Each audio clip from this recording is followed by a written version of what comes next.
On October 8th, 1871, around 8:30 p.m. behind a barn in Chicago, a little fire broke out.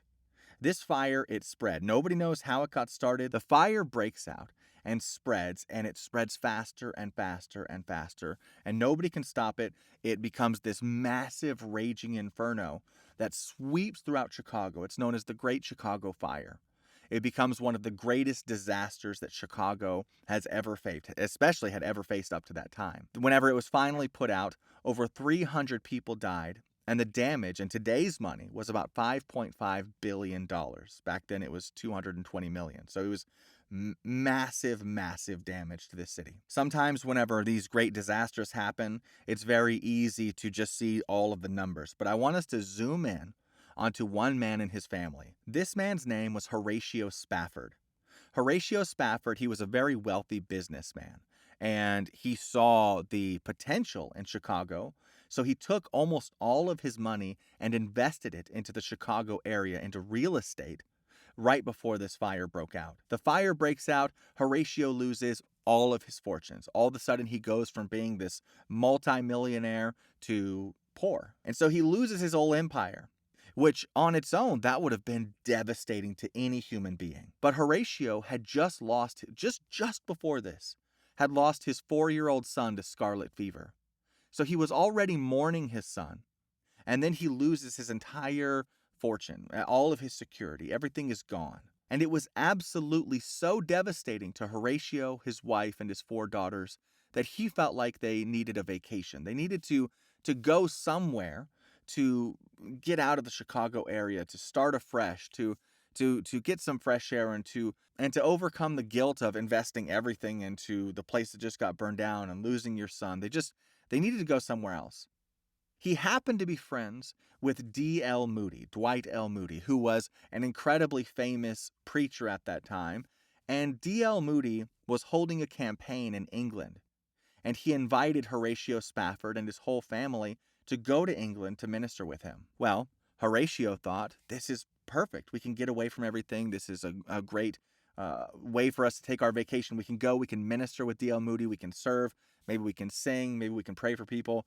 It was just the perfect opportunity. However, right before the boat was supposed to go, there was a big business issue that happened, and Horatio had to stay behind in order to deal with this issue, and he sent his wife and his 4 daughters on the ship alone. As the ship is sailing across the sea to England, a big storm hits, and the ship sinks within about 15 minutes. The ship goes from being afloat to on the bottom of the ocean. Only a handful of people survived, and Horatio didn't know that this had happened. He's still dealing with his business issues. His wife is the only survivor. His 4 daughters drowned in this horrible tragedy. His wife makes it to England, and she sends a very famous telegram back to Horatio saying, "Saved alone, what shall I do?" Horatio has lost everything. And so what else can he do but to book passage and to go to get his wife? So he books passage, he gets on this boat, he travels across the sea, and it's taking the same route that the boat took where all of his daughters died. And as they're passing over the place of the wreckage, the captain comes to Horatio and tells him, this is the very spot where the last ship went down and your daughters died. This, beyond everything else, has a massive impact on Horatio Spafford. Horatio, in that moment, he has almost a connection with God, and he feels the need to express what the Lord is putting into his soul. And so he sits down and he writes a song. And this song is called "It Is Well With My Soul." It is one of the most famous hymns that has ever been written, one of the most powerful. I want to read just a few lines from it for you. It says, "When peace like a river attendeth my way, when sorrows," now listen to this line here, "when sorrows like sea billows roll, whatever my lot, thou hast taught me to know. It is well with my soul. It is well with my soul. It is well with my soul. Though Satan should buffet, though trials should come, let this blessed assurance control, that Christ has regarded my helpless estate, and hath sent his own blood for my soul. And we skip forward a few lines, and the final verse says this: And Lord, haste the day when the faith shall be sight, the clouds be rolled back as a scroll. The trump shall resound, and the Lord shall descend, a song in the night, O my soul. Now after he rejoined his wife and had written these words, a man named Philip Paul Bliss got a hold of these verses, this incredibly deep song. Now, Philip Bliss, he was a very famous conductor and composer of hymns. He wrote some that were incredibly famous back in the day, such as Hold the Fort, Let the Lower Lights Be Burning, Wonderful Words of Life, and many others. He was also a friend of D.L. Moody's, which that was the connection between Spafford and Bliss. And Bliss was the one who took these words and added the incredibly deep, emotional, spiritual music that goes along with It Is Well With My Soul.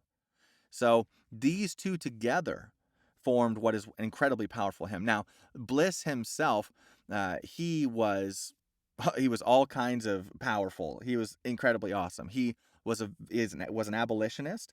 He fought as a lieutenant during the American Civil War. His sister was Mary Elizabeth Wilson, who was also a very famous evangelist, singer, composer.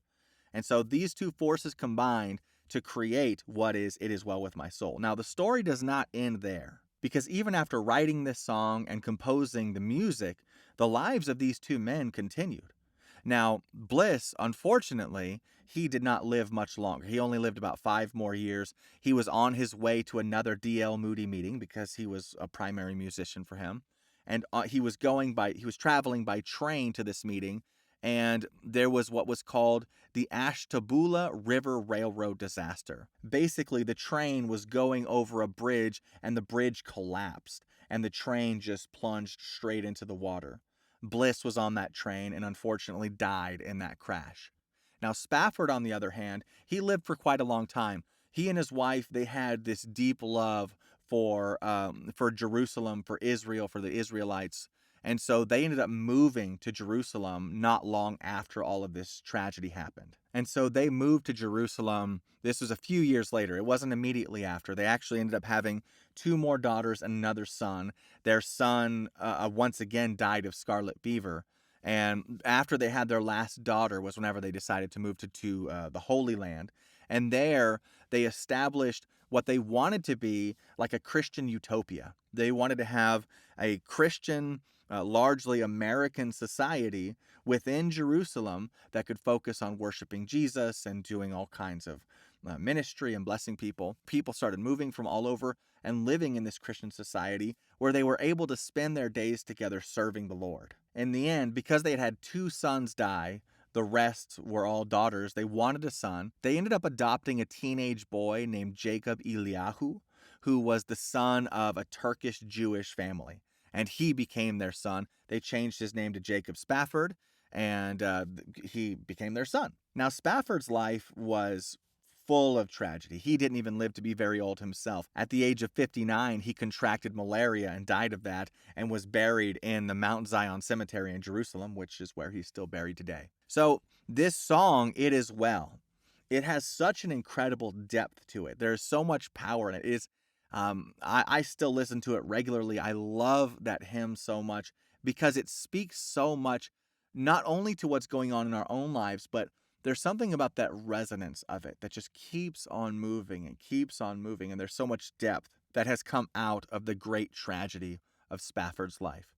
So there you have it. That is the history of It Is Well With My Soul. Let me know if you have any comments or questions. Please subscribe, like. I'll see you in the next video.